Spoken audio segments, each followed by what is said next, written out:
السلام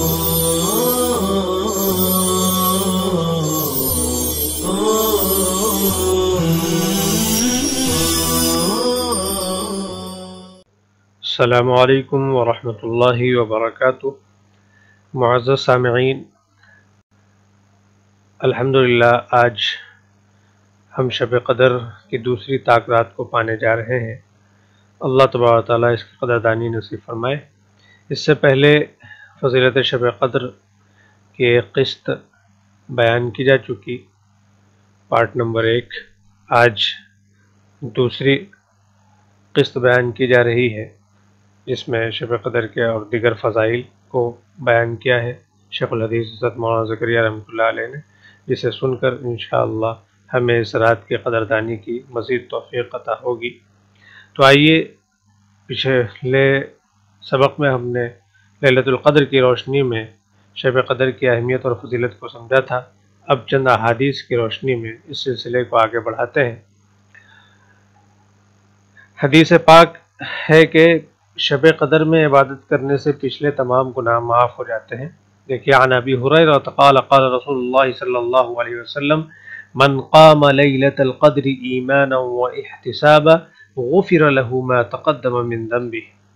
نبی کریم صلی اللہ علیہ وسلم کا ارشاد ہے کہ جو شخص لیلۃ القدر میں ایمان کے ساتھ اور ثواب کی نیت سے عبادت کے لیے کھڑا ہو، اس کے پچھلے تمام گناہ معاف کر دیے جاتے ہیں۔ فائدہ کھڑا ہونے کا مطلب یہ ہے کہ نماز پڑھے، اور اسی حکم میں یہ بھی ہے کہ کسی اور عبادت، تلاوت اور ذکر وغیرہ میں مشغول ہو۔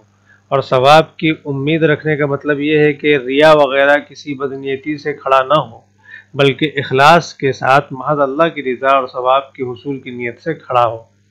خطابی رحمۃ اللہ علیہ کہتے ہیں، اس کا مطلب یہ ہے کہ ثواب کا یقین کر کے بشاشت قلب سے کھڑا ہو، پورے دل کے رجحان اور اس کے خوشی کے ساتھ، دل لگی کے ساتھ، بوجھ سمجھ کر بددلی کے ساتھ نہیں ہے۔ اور کھلی ہوئی بات ہے کہ جس قدر ثواب کا یقین اور اعتقاد زیادہ ہوگا، اتنا ہی عبادت میں مشقت کا برداشت کرنا سہل اور آسان ہوگا۔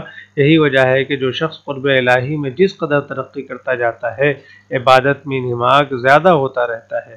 نیز یہ معلوم ہو جانا بھی ضروری ہے کہ حدیث بالا اور جیسی احادیث میں گناہوں سے مراد علماء کے نزدیک صغیرہ گناہ ہوتے ہیں، اس لیے کہ قرآن پاک میں جہاں کبیرہ گناہوں کا ذکر آتا ہے، ان کو الا من تابہ کے ساتھ ذکر کیا ہے۔ اسی بنا پر علماء کا اجماع ہے کہ کبیرہ گناہ بغیر توبہ کے معاف نہیں ہوتے۔ پس جہاں احادیث میں گناہوں کے معاف ہونے کا ذکر آتا ہے، علماء اس کو صغیرہ کے ساتھ اور صغائر کے ساتھ مقید فرمایا کرتے ہیں۔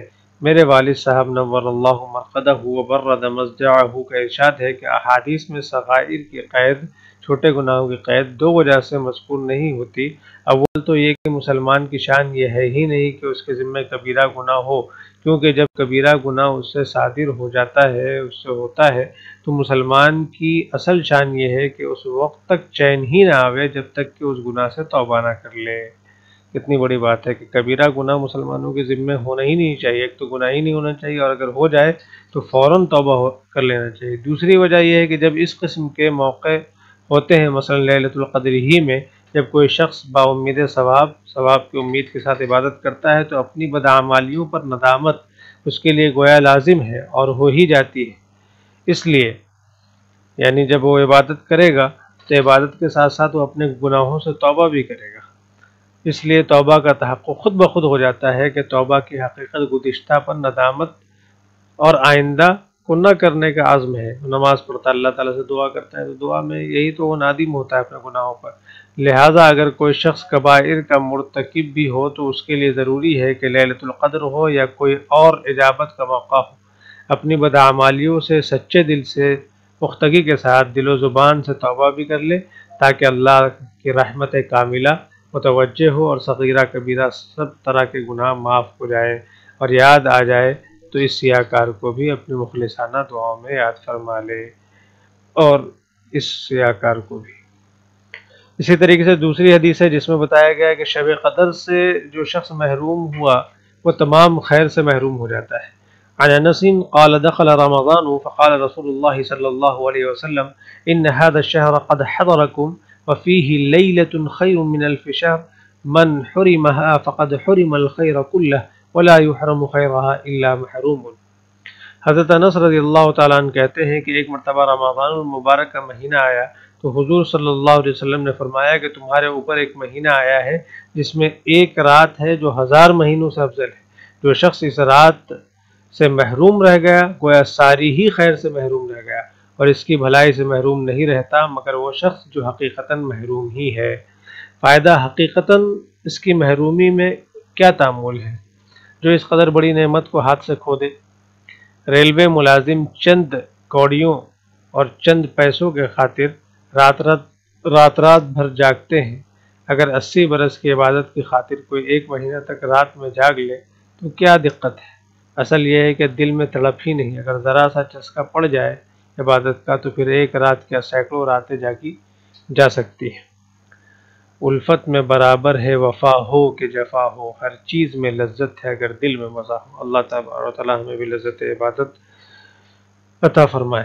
آخر تو کوئی بات تھی کہ نبی کریم صلی اللہ علیہ وسلم باوجود ساری بشارتوں اور وعدوں کے جن کا آپ کو یقین تھا پھر اتنی لمبی نماز پڑھتے تھے کہ پاؤں ورم کر جاتے تھے۔ انہی کے نام لیوا اور امتی آخر ہم بھی کہلاتے ہیں۔ ہاں، جن لوگوں نے ان امور کی قدر کی وہ سب کچھ کر گئے اور نمونہ بن کر امت کو دکھلا گئے۔ کہنے والوں کو یہ موقع بھی نہیں رہا کہ حضور صلی اللہ علیہ وسلم کی حرص کون کر سکتا ہے اور کس سے ہو سکتی ہے۔ دل میں سما جانے کی بات ہے کہ چاہنے والے کے لیے دودھ کی نہر پہاڑ سے کھودنی بھی مشکل نہیں ہوتی، مگر یہ بات کسی کی جوتیاں سیدھی کیے بغیر مشکل سے حاصل ہوتی ہے۔ تمنا درد دل کی ہے تو کر خدمت فقیروں کی، نہیں ملتا یہ گوہر بادشاہوں کے خزینوں میں۔ تو ہم جب اپنے بزرگوں کی خدمت، ان کی صحبت اختیار کریں گے تو یہ لذت ہم تک بھی منتقل ہوگی۔ آخر کیا بات تھی کہ حضرت عمر رضی اللہ تعالیٰ عنہ عشاء کی نماز کے بعد گھر میں تشریف لے جاتے اور صبح تک نماز میں گزار دیتے تھے۔ حضرت عثمان رضی اللہ تعالیٰ عنہ دن بھر روزہ رکھتے اور رات بھر نماز میں گزار دیتے۔ صرف رات کے شروع کے حصے میں تھوڑا سا سوتے تھے۔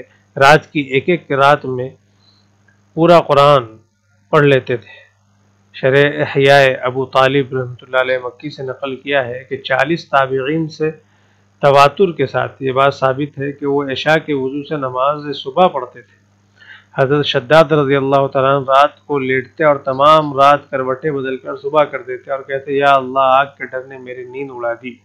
اسود بن یزید رمضان میں مغرب عشاء کے درمیان تھوڑی دیر سوتے اور بس سعید ابن مسیب رحمۃ اللہ علیہ کے متعلق منقول ہے کہ 50 برس تک عشاء کے وضو سے صبح کی نماز پڑھی۔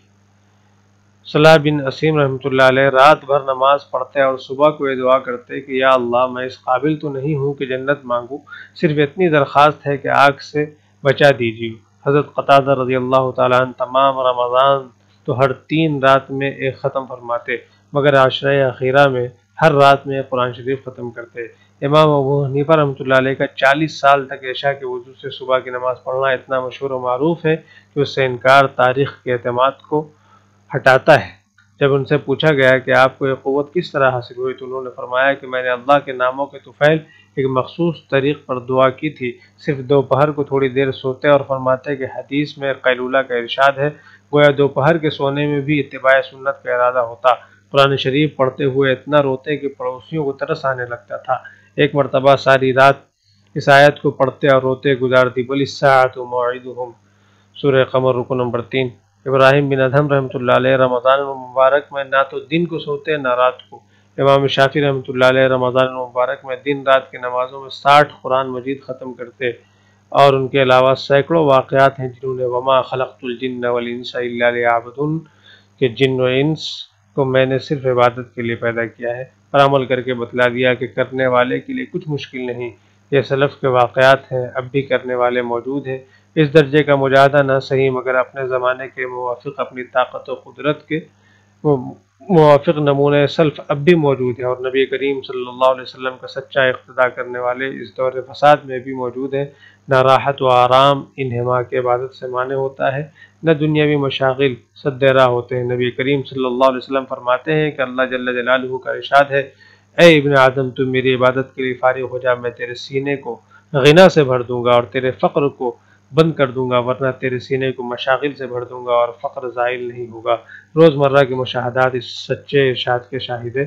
عدل ہے۔ اگر ہم عبادت کریں گے خود بخود ہمیں فرصت نصیب ہوگی، غنا نصیب ہوگی، اور اگر ہم دنیا کے پیچھے جتنا بھاگیں گے اتنا ہی الجھتے چلے جائیں گے اور دنیا کی الجھن ہم پر سوار ہوتی چلی جائے گی، تو ہمارے لیے زیادہ حق ہے کہ اس ایسے دور میں جب وبا ہر طرف پھیلی ہوئی ہے اور موت ہر طرف دوڑ رہی ہے اور ہر طرف اپنا قہر برسا رہی ہے، ایسے دور میں ہم اللہ تبارک تعالیٰ کے حضور گڑگڑائے تمام امت سے اس آفت اور عذاب کو اٹھانے کی دعائیں کریں اور اپنے گناہوں سے توبہ کریں، استغفار کریں۔ اللہ تبارک تعالیٰ ہمیں اس رات کی قدردانی کی توفیق عطا فرمائے۔